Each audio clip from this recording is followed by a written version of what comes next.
नमस्कार। अच्छा, कभी सोचा है कि हिंदू धर्म के जो पवित्र प्रतीक हम देखते हैं, उनका असली मतलब क्या है? देखिए, ये सिर्फ कोई डिजाइन या चिन्ह नहीं है। इनके पीछे तो हजारों साल की कहानियां हैं, विज्ञान है और गहरा आध्यात्म छिपा हुआ है। तो चलिए, आज इसी रहस्यमयी दुनिया की खोज करते हैं। जरा सोचिए, आप अपने परिवार के साथ दिवाली मना रहे हैं। घर में रोशनी है, खुशियां हैं, और तभी एक फोन आता है जो सारे माहौल को एकदम से बदल देता है।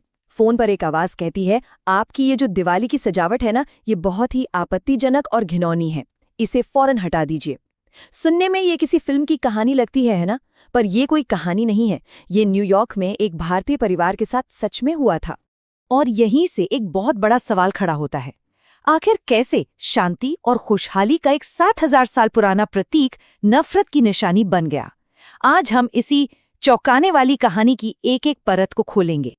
तो चलिए, इस पहेली को सुलझाने की शुरुआत करते हैं और सबसे पहले उस प्रतीक को समझते हैं जिसे शायद दुनिया में सबसे ज्यादा गलत समझा गया है। ये बात है नवंबर 2022 की। न्यूयॉर्क शहर में एक भारतीय परिवार बस अपनी दिवाली की तैयारियों में लगा हुआ था। उन्होंने अपने घर को पवित्र स्वस्तिक से सजाया था, जैसा कि हम सब करते हैं। लेकिन हुआ ये कि उनके पड़ोसियों ने उसे नाजी वाला चिन्ह, वो हेकेन क्रॉस, समझ लिया। उन्हें लगा कि ये लोग नफरत फैला रहे हैं, जबकि वो तो बेचारे बस अपना त्योहार मना रहे थे। थी तो ये एक छोटी सी गलतीफहमी, लेकिन इसने एक बहुत बड़े मुद्दे को सबके सामने लाकर रख दिया। तो सवाल ये है कि आखिर इस स्वस्तिक का असली मतलब है क्या? क्या ये सच में नफरत का निशान है या इसके पीछे कोई बिल्कुल ही अलग कहानी है? चलिए, आज इसके इतिहास और इसके असल मतलब की गहराइयों में उतरते हैं। देखिए, स्वस्तिक शब्द की जड़ें संस्कृत में हैं। ये दो शब्दों से मिलके बना है। सु, जिसका मतलब होता है अच्छा, और अस्ति मतलब होना। तो सीधा सा मतलब हुआ कल्याण हो या सब शुभ हो। मतलब इसकी शुरुआत ही, इसकी जड़ ही पॉजिटिविटी और शुभकामनाओं में है। और हाँ, ये कोई नया नवेला प्रतीक नहीं है जिसे कुछ 100 साल पहले बना दिया गया हो। अरे नहीं, स्वस्तिक का इतिहास तो 7,000 साल से भी ज्यादा पुराना है। ये हिटलर के पैदा होने से भी हजारों साल पहले से मौजूद था। अब असली कहानी यहीं से शुरू होती है। जरा देखिए, हिंदू स्वास्तिक और नाजी हेकेन क्रूज में अंतर कितना साफ है। हिंदू स्वास्तिक एकदम सीधा होता है और उसके साथ अक्सर शुभता के प्रतीक बिंदु भी होते हैं। वहीं दूसरी तरफ नाजी चिन्ह 45 डिग्री पर टेढ़ा होता है, झुका हुआ, जो एक तरह की आक्रामकता दिखाता है। एक का मतलब है खुशहाली, अच्छा भाग्य, दूसरे का मतलब है नस्लीय नफरत। एक 7,000 साल से भी ज्यादा पुराना पवित्र धार्मिक प्रतीक है और दूसरा 1920 में बनी एक पॉलिटिकल पार्टी का लोगो। मतलब दोनों में जमीन आसमान का फर्क है। हिंदू धर्म में तो स्वस्तिक सिर्फ एक डिजाइन नहीं है, ये अपने आप में एक पूरा ब्रह्मांड समेटे हुए है।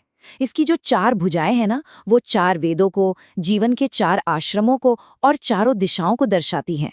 और इतना ही नहीं, पुराणों के हिसाब से तो ये भगवान विष्णु के चरणों पर बने 16 पवित्र चिन्हों में से एक है। ये ताकत, पॉजिटिविटी और अनंत काल का प्रतीक है।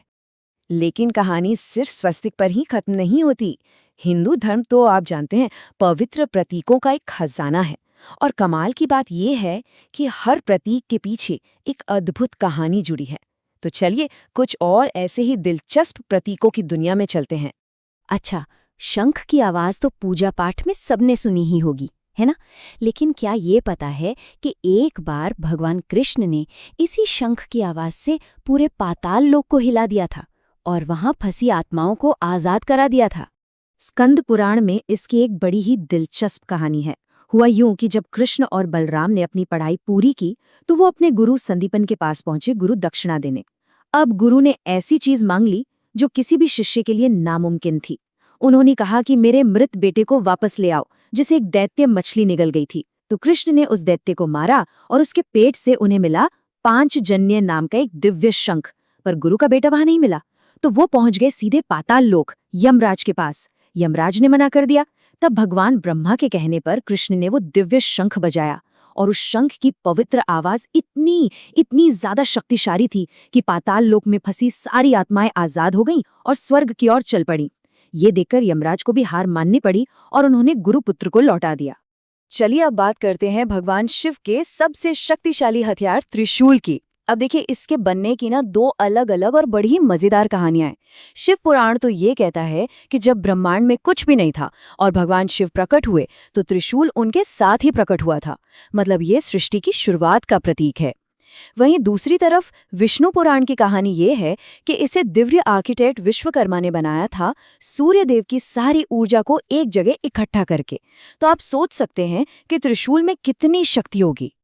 और त्रिशूल की जो ये 3 नोकें हैं, ये सिर्फ एक हथियार का हिस्सा नहीं है, इनके बहुत गहरे आध्यात्मिक मतलब हैं। ये 3 गुणों सत्व, रज और तम का प्रतीक है, जो कहते हैं कि पूरा ब्रह्मांड इन्हीं से चलता है।